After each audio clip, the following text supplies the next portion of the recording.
மதுரையில் வேலை பார்த்து கொண்டிருக்கும் பொழுது எனக்கு சொந்தமாக நிர்வாகம் நடத்தணும்னு ஆசை இருந்தது.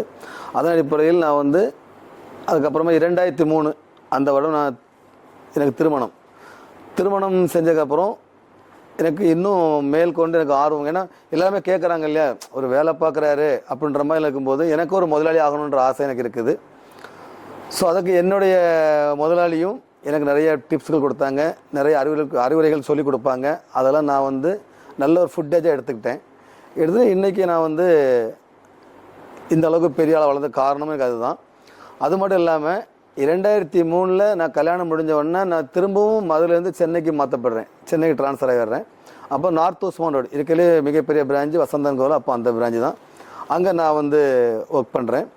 அங்கே இருக்கும்போது எனக்கு மேன்மேலும் அந்த ஆசைகள் பயங்கரம் ஊறுது. அதாவது நம்ம சொந்தமாக ஆரம்பிக்கணும் அப்படின்ற இது எனக்கு ரொம்பவே எனக்கு உள்ளுக்குள்ளே ரொம்ப ஆசையாக இருந்தது.